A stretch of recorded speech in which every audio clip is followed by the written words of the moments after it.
దివ్యవాణి TV ద్వారా ప్రతి వారం మన తెలుగు ప్రాంతంలో ఉన్న పురాతన ఆలయాల చరిత్రతో పాటు ఆ ప్రాంత చరిత్రలను ఆలయం కార్యక్రమం ద్వారా తెలుసుకుంటూ మమ్మ ఆదరిస్తున్నటువంటి ప్రేక్షకులకు నమస్కారం.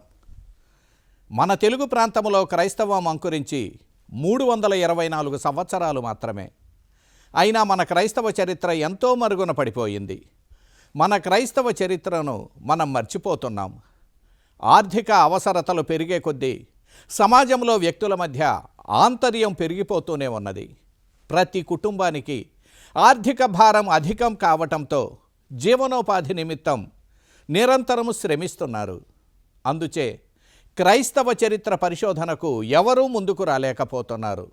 ఈ విషయాన్ని గమనించి నా వంతు కర్తవ్యంగా దివ్యవాణి సహాయ సహకారాలతో మన క్రైస్తవ చరిత్రను పరిశోధించటానికి గ్రామాన పర్యటించి గ్రామ పెద్దల నుంచి సమాచారం సేకరించి పురాతన గ్రంథాలు పరిశీలించి దివ్యవాణి టీవీ ద్వారా ఆయా క్రైస్తవ పురాతన గ్రామ లేదా పట్టణ చరిత్రలను ఆలయం కార్యక్రమం ద్వారా మీ ముందు ఉంచుతున్నాం. మన క్రైస్తవ చరిత్రను పునాదులతో సహా తెలుసుకుంటారనే సదుద్దేశంతో ఈ కార్యక్రమాన్ని ప్రారంభించాం. ఈ మన ఆలయం కార్యక్రమానికి అనుకున్న దానికన్నా ఎక్కువగా క్రైస్తవేతరుల నుంచి విశేష స్పందన లభిస్తున్నందుకు చాలా సంతోషంగానూ ఉన్నది. అందుకు మరొక్క మారు ఆలయం కార్యక్రమాన్ని తిలకిస్తున్నటువంటి ప్రేక్షకులకు నమస్కారం తెలియచేస్తూ ఈనాటి ఆలయం కార్యక్రమంలోకి ప్రవేశిద్దాం.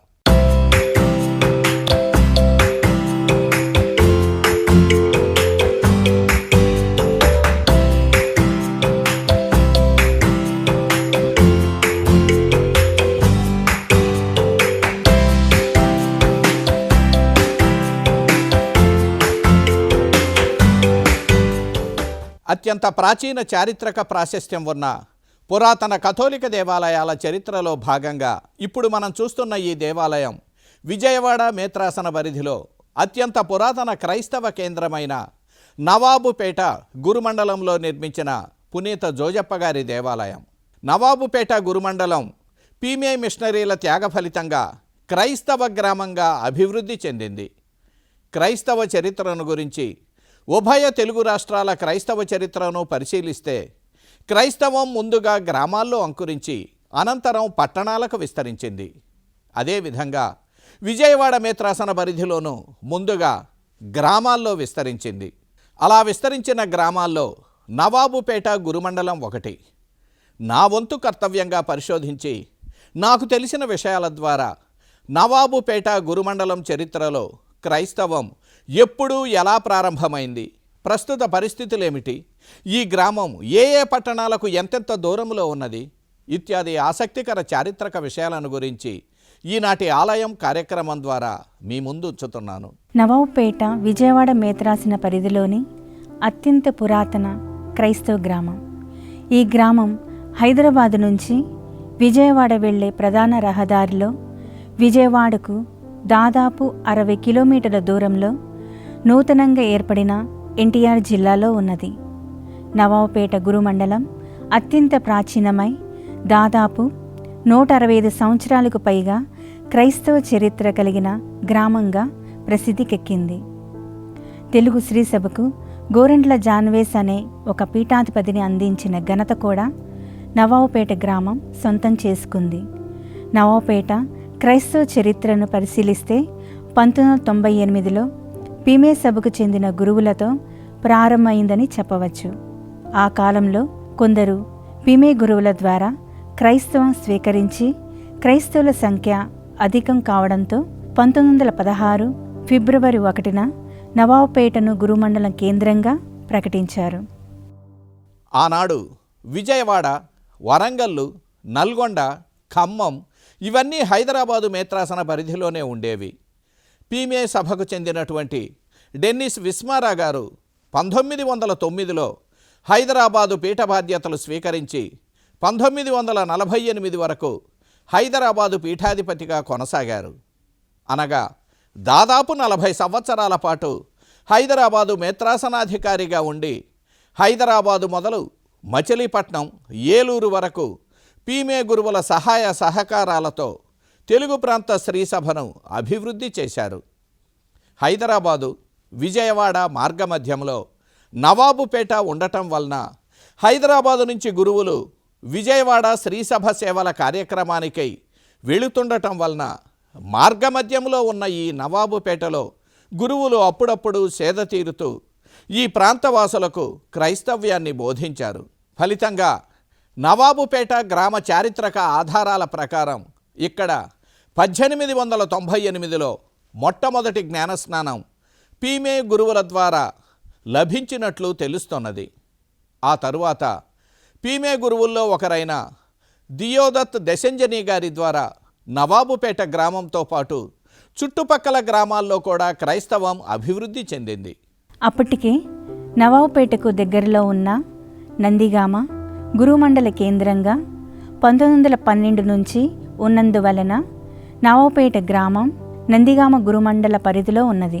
1913లో బయ్యారం గురుమండల నుంచి నందిగామను విభజించి నందిగామను గురుమండల కేంద్రంగా ప్రకటించి అనాసాగరం, గండేపల్లి, గొంటుముక్కల, గొల్లముడి, తొర్లపాడు, నవాబుపేట మున్నగు గ్రామాలను నందిగామ గురుమండల గ్రామం పరిధిలోకి తీసుకొని వచ్చారు.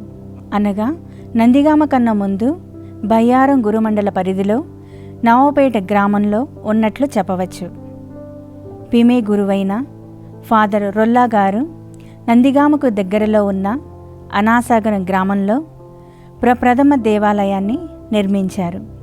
1909 లేక 1910లోనో తొర్లపాడు గ్రామాన్ని బయ్యారం గురుమండల పరిధిలోకి ఫాదర్ రొల్లా గారే చేర్చి నాటి నుంచి ఫాదర్ రొల్లా గారు బయ్యారంలోనే నివసించడం ప్రారంభించారు.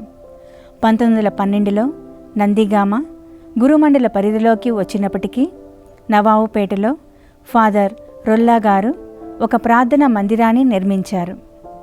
ఆ తరువాత ఈ ప్రాంతంలో క్రైస్తవుల సంఖ్య అధికం కావడంతో 1916లో నందిగామ గురుమండలం నుంచి నవాబుపేట గ్రామాన్ని విభజించి ప్రత్యేక గురుమండల కేంద్రంగా ప్రకటించి నందిగామ గురుమండలంలోని కొన్ని గ్రామాలను నవాబుపేట గురుమండల పరిధిలోకి చేర్చారు. నవాబుపేట గ్రామానికన్నా ముందు నేటి కంచికచెర్ల గురుమండల పరిధిలో ఉన్న గండేపల్లిలో క్రైస్తవ విశ్వాసులు ఉన్నట్లు తెలుస్తున్నది. ఇక్కడ 1885 నాటికే క్రైస్తవులు ఉన్నారు. అనగా నవాబుపేట క్రైస్తవ్యానికన్నా 13 సంవత్సరాలకు ముందే గండేపల్లిలో క్రైస్తవులు ఉన్నారు. వీరి ప్రభావం కూడా నవాబుపేట గ్రామవాసులపై పడి ఉండవచ్చు. ఫలితంగా 1898లో నవాబుపేటలో జ్ఞానస్నానము స్వీకరించటానికి గ్రామీణులు సిద్ధపడి ఉండవచ్చు.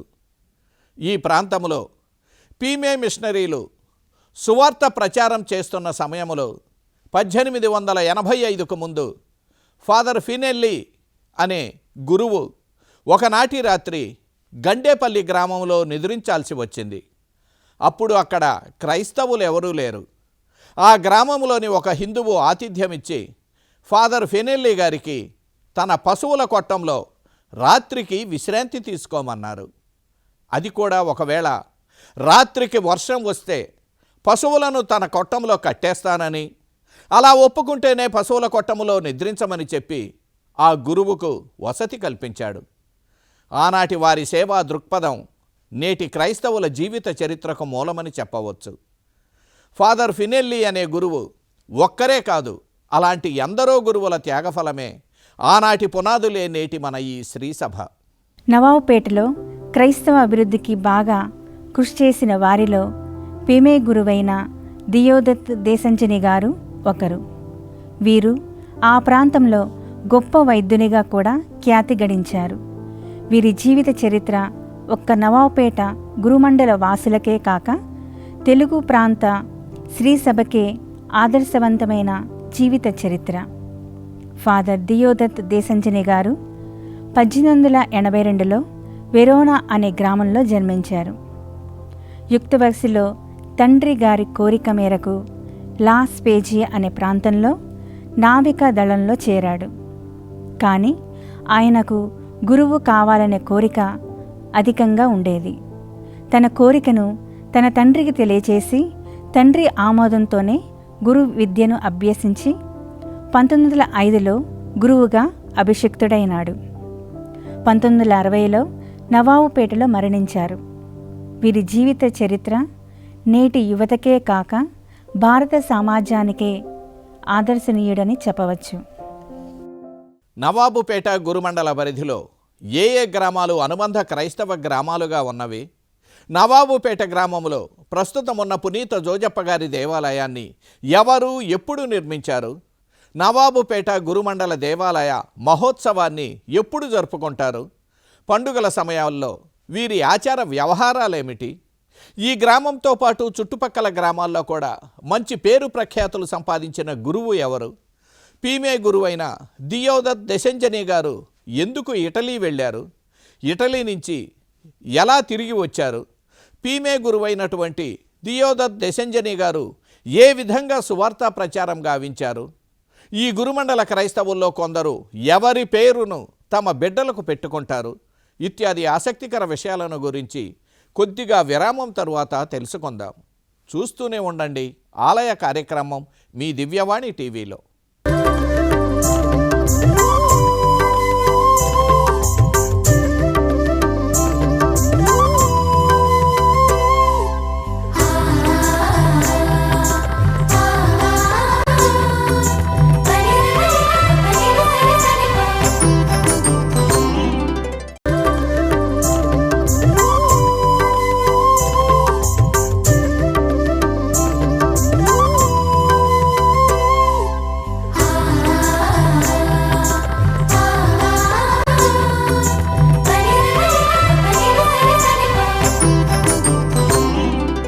ఆలయం కార్యక్రమానికి మరలా స్వాగతం.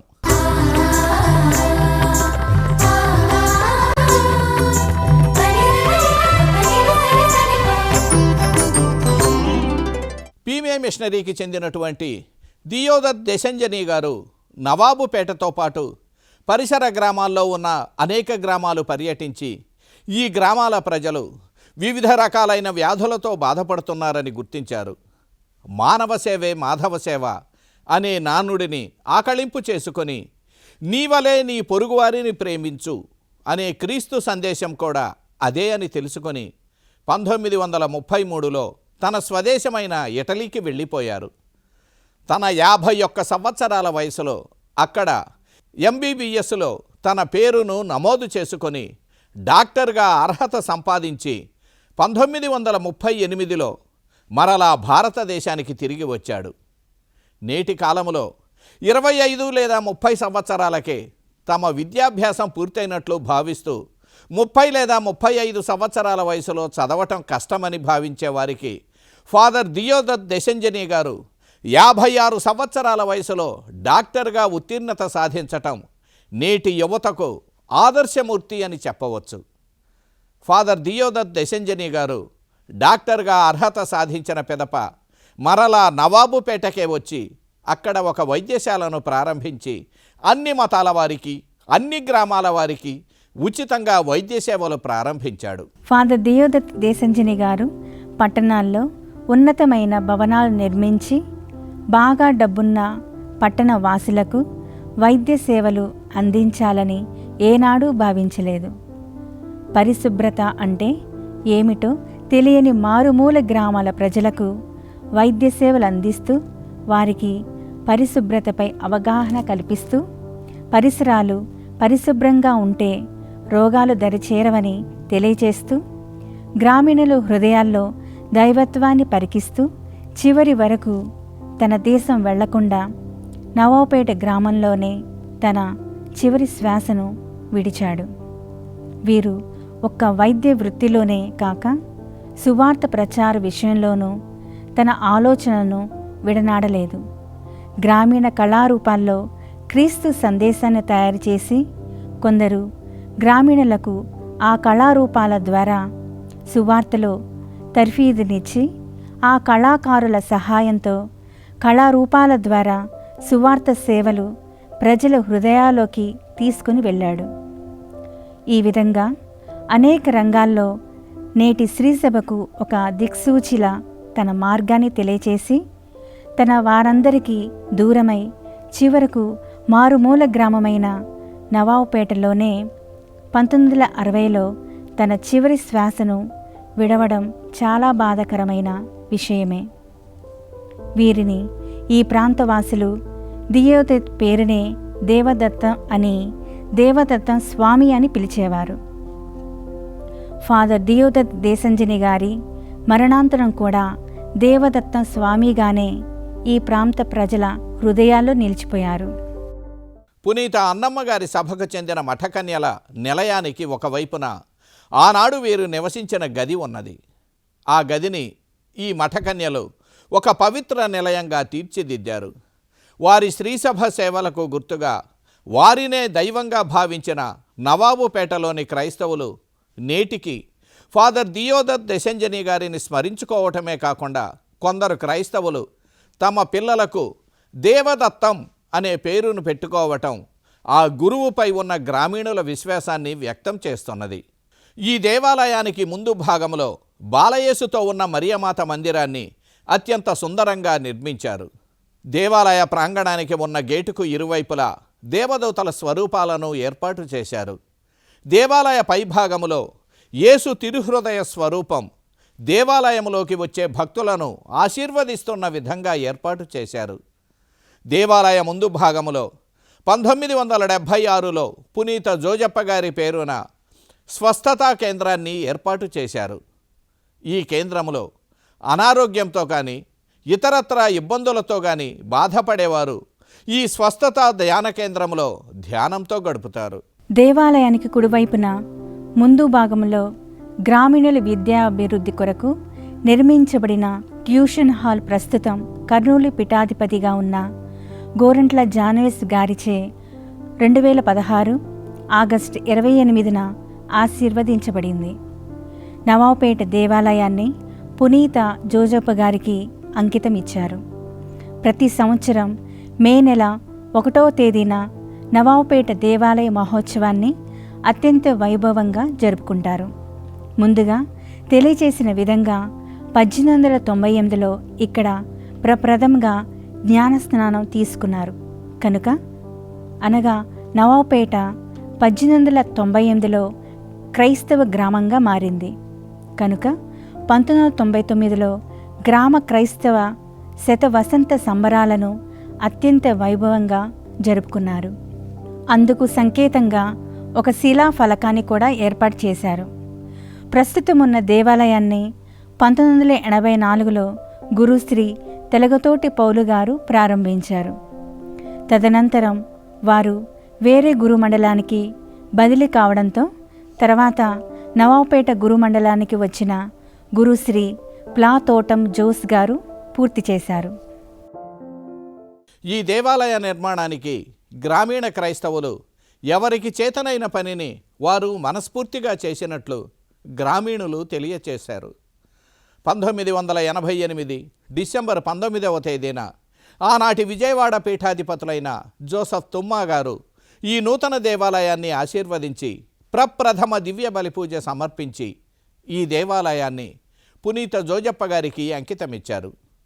దేవాలయ అంతర్భాగం రమణీయమైన రంగురంగుల విద్యుత్ కాంతులతో ఉంటుంది.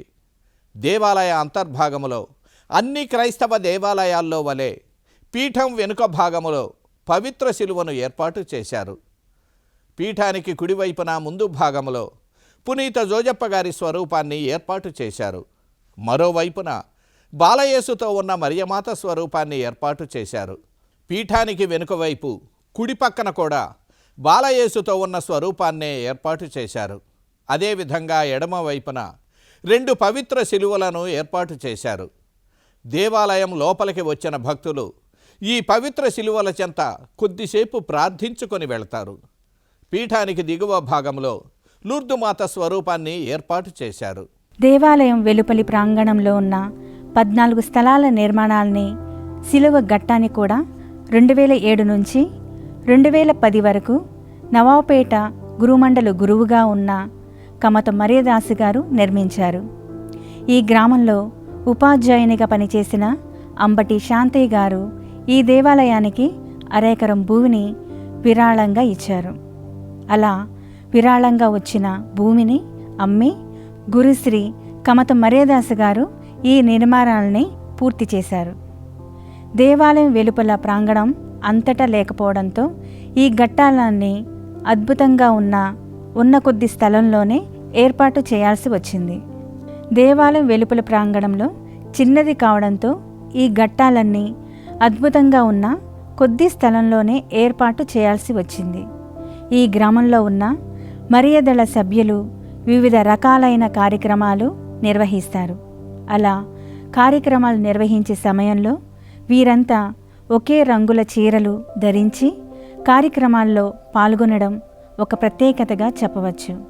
వీరు ప్రధానంగా స్వస్థత ప్రార్థనలు ఏర్పాటు చేయడం, ఎవరైనా మరణిస్తే ఆ గృహానికి వెళ్ళి ప్రార్థన చేయడం లాంటి అనేక కార్యక్రమాలు నిర్వహిస్తారు. మేమందరం కూడా 96 మంది ఉన్నాం మర్యాదల సభ్యులము. 96 మంది కూడా అందరూ కూడా మంచిగా పొదుపు కట్టుకొని ఒక్కొక్కళ్ళు ఒక 50 రూపాయలు 100 రూపాయలు అట్లా పొదుపు చేసుకొని ఎవరన్నా బాగాలేనప్పుడు చనిపోయినప్పుడు అటువంటి వాళ్ళకి ఆ రోజు భోజనం వండి పెట్టడం అట్లా చేస్తాము. ఎవరికన్నా హెల్త్ బాగాలేనప్పుడు కూడా వాళ్ళకు ఎంతో కొంత పళ్ళు అటువంటివి తీసుకుపోయి ఇచ్చి జపదండ చెప్పి వస్తాము. శాంతిరాజ్ ఫాదర్ గారు వచ్చిన తర్వాత మా గ్రామం చాలా అభివృద్ధి అయింది. ప్రతి బుధవారం కూడా జోసెప్ప గారి ప్రార్థన మా ఫాదర్ గారు చేస్తారు. తర్వాత మేము చేయుచున్న ప్రతి ఒక్క పనుల్లో కూడా దేవుడు మాకు సహాయంగా ఉంటూ మమ్మల్ని అందరినీ నడిపిస్తున్నారు. ప్రస్తుతం నవాబుపేట గురుమండల గురువుగా ఉన్న గురుశ్రీ శాంతిరాజు గారు 2017 నుంచి ఈ గురుమండలంలో సువార్త సేవలు నిర్వహిస్తున్నారు. ప్రతిరోజు ఉదయం 6:30 గంటలకు దివ్య బలి పూజ ఉంటుంది. సాయంత్రం 6 గంటలకు పరిశుద్ధ జపమాల ఉంటుంది. ఈ గురుమండల పరిధిలో ముల్లపాడు, చెరువుకొమ్ముపాలెం, తోటచెర్ల, బెల్లంకొండవారిపాలెం, గౌరవరం, పోచంపల్లి, బండిపాలెం గ్రామాలున్నవి. ఏ సమయంలో లేదా ఏ రోజుల్లో ఏ సువార్త కార్యక్రమాలు ఉంటాయో గురుమండల గురువైనటువంటి గురుశ్రీ శాంతిరాజు గారి మాటల్లోనే విందాం. ఈ విచారణలో నేను 1917వ సంవత్సరంలో విచారణకర్తలుగా ఇక్కడికి వచ్చి ఉన్నాను. ఇది వాస్తవంగా పురాతనమైనటువంటి దేవాలయము. ఈ దేవాలయానికి రావటం నా అదృష్టంగా భావిస్తూ ఉన్నాను. ఇక్కడికి వచ్చిన కాడి నుంచి కూడా మరి దేవాలయంలో అనేక ఆధ్యాత్మిక కార్యక్రమాలను ప్రారంభించడం జరిగింది. ముఖ్యంగా ప్రతిరోజు కూడా ఉదయం 6:30 గంటలకు పవిత్రమైన దివ్యబలి పూజ, సాయంత్రం 6 గంటలకు పరిశుద్ధ జపమాల ధ్యానం ప్రతిరోజు జరుగుతూ ఉంటుంది. అదే విధముగా ఇక్కడికి వచ్చిన తర్వాత మరి అనేక రకాలుగా ఆధ్యాత్మిక అభివృద్ధితో పాటు మరి ఇక విచారణ దేవాలయంలో ముందు భాగంలో వరండాని మరి క్రొత్తగా స్థాపించి ఆ వరండాని మరి రేకుల షెడ్ వేయించి దాని కింద ఫ్లోరింగ్ చేయించడం జరిగింది. అదే విధముగా ఈ 14 స్థలాలలో కూడా మరి ఇక శిలువ స్వరూపం ఉన్నటువంటి ప్రాంతాన్ని ఆధునీకరించాము. అదే విధముగా రక్షణగిరి కొండ మరి దానిని ఆధునీకరించి ఎంతో అందంగా సుందరముగా తీర్చిదిద్దటం జరిగింది. ఒక్కొక్కనప్పుడు గ్రామానికి ఉన్న ప్రధాన రహదారిలో వాహన రాకపోకలతో యాక్సిడెంట్లు జరిగి అనేక మంది మరణించారట. ఈ విషయాన్ని గ్రహించిన గొర్రెపాటి కోటయ్య దంపతులు హిందువులైన రహదారి పక్కనే తమకున్న స్థలాన్ని క్రైస్తవ దేవాలయానికి ఇవ్వడంతో అక్కడ మరియమాత మందిరాన్ని అత్యంత సుందరంగా నిర్మించారు. ఆ రహదారి వెంట వెళ్ళే భక్తుల కొందరు ఆ మందిరం చెంత ప్రార్థనలు చేసుకుంటారు. పునీత అన్నమ్మగారి సభకు చెందిన మఠకన్యలు ఈ గురుమండల పరిధిలోని పేద విద్యార్థులకు విద్యను అందిస్తున్నారు. వీరే పండుగ గల సమయంలోనూ ఆదివార దివబలి పూజ సమయంలోనూ క్రైస్తవులు దివ్య సంస్కారాలు స్వీకరించే సమయంలోనే కాక ఇతర సందర్భాల్లోనూ గురుమండల గురువులకు అండగా ఉంటూ సువార్త అభివృద్ధికి కూడా సహకరిస్తున్నారు. తెలుసుకున్నారుగా, విజయవాడ మేత్రాసన పరిధిలోని ఎన్టీఆర్ జిల్లాకు చెందిన నవాబుపేట గురుమండల పరిధిలో పునీత జోజప్ప గారి దేవాలయ చరిత్రతో పాటు నవాబుపేట గ్రామ క్రైస్తవ విశేషాలను, ఈ గ్రామంతో పాటు చుట్టుపక్కల గ్రామాల్లోనూ ఉచితంగా వైద్య సేవలు అందించటమే కాక జానపద కళారూపాల ద్వారా సువార్త ప్రచారాన్ని గావించిన ఫాదర్ దియోదర్ దశంజని గారి చరిత్రను కూడా తెలుసుకున్నారనే భావిస్తున్నాం. ఇటువంటి మీ గ్రామ చరిత్రలను, మీ ప్రాంత సంస్కృతి సంప్రదాయాలను మీరు కూడా పదిలపరచుకొని మీ భవిష్యత్ తరాల వారికి మీ గ్రామ విలువైన చరిత్రను తెలియచేయండి. అందుకు మా సహకారం ఎల్లవేళలా ఉంటుంది. మీరు మాకు సరియైన సహకారం అందిస్తే చాలు. మేమే మీ చెంతకు వచ్చి మీ కథోలిక చరిత్రను వెలికి తీయటానికి ప్రయత్నిస్తాం. అనంతరం ఆలయం కార్యక్రమం ద్వారా విశ్వవ్యాప్తంగా విస్తరించి ఉన్న క్రైస్తవులకు తెలియచేస్తాం. వచ్చే వారం మరో పురాతన కథోలిక గ్రామ చరిత్రను ఆలయం కార్యక్రమం ద్వారా తెలుసుకుందాం. చూస్తూనే ఉండండి మీ దివ్యవాణి టీవీ.